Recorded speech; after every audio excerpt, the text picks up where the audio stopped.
We got Houston working, helping with crew here. Can you just flip it so they can see what the panel looks like?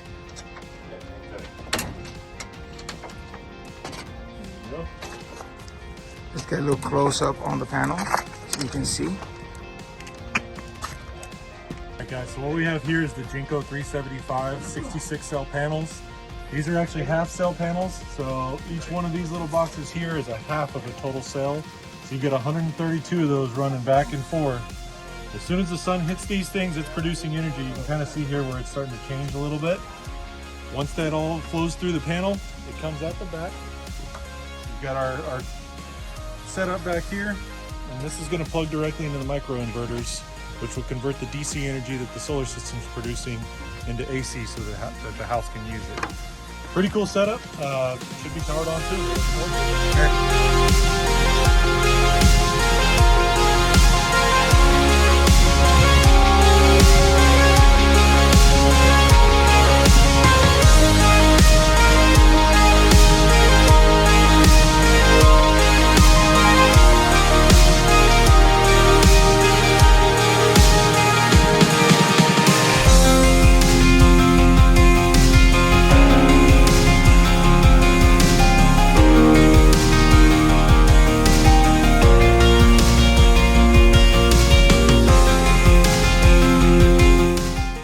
So we're here installing the Enphase battery, and we've got the electrician who's going to install the Enphase battery, which is right here. Well, that's the cover, and he's going to explain in a second. So tell us what you got going on with this particular install today.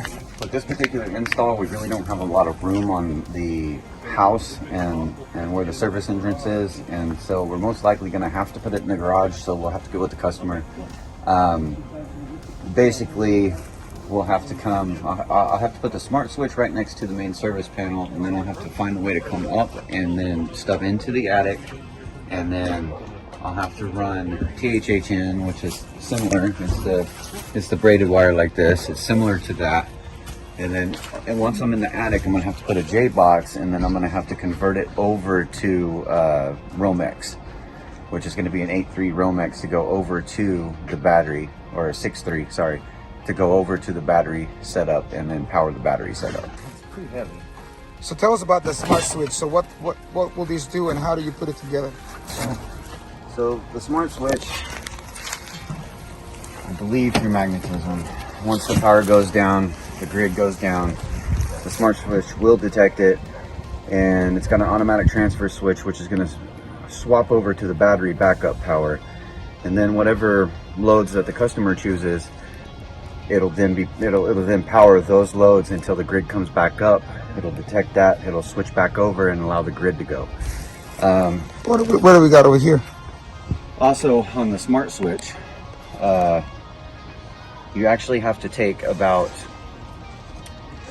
I'd say 20 panels, maybe 15 I believe, and dedicate them to just charging the battery when the grid is down, and that's called load shedding, which is all done at the smart switch and the combiner.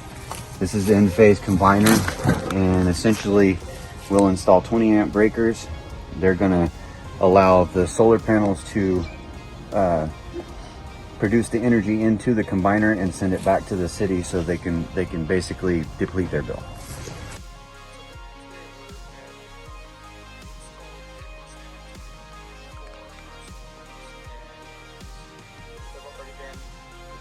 Installed. They got 9, a total of 30. They got 9 on the front end of the house. That's the front of the house.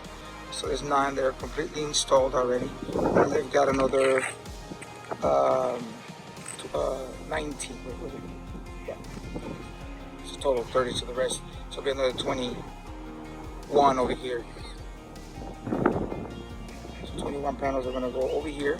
And this right here is the actual microinverters. So this panel has their own microinverters.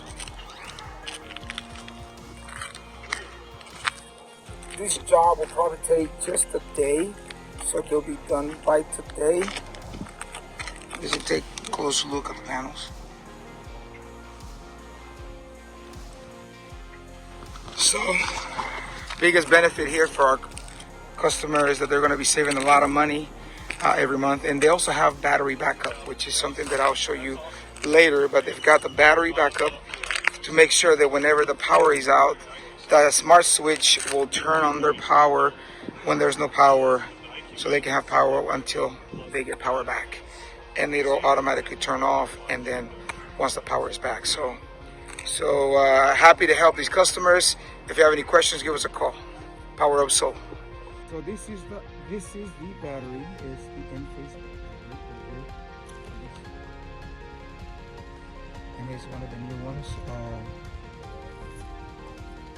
As you can see, is the IQ8. So this is the actual cover of the actual battery, because it's got 3 different batteries. So there's 1, there's 2, and there's another one behind there was 3. So they go sideways, and this will tell you each battery if it's powered or not powered, kind of sort of the indicator. If it's green, it's power. If it's red, it's not working. And here is the electrician working on a smart switch over here. And a trusted brand.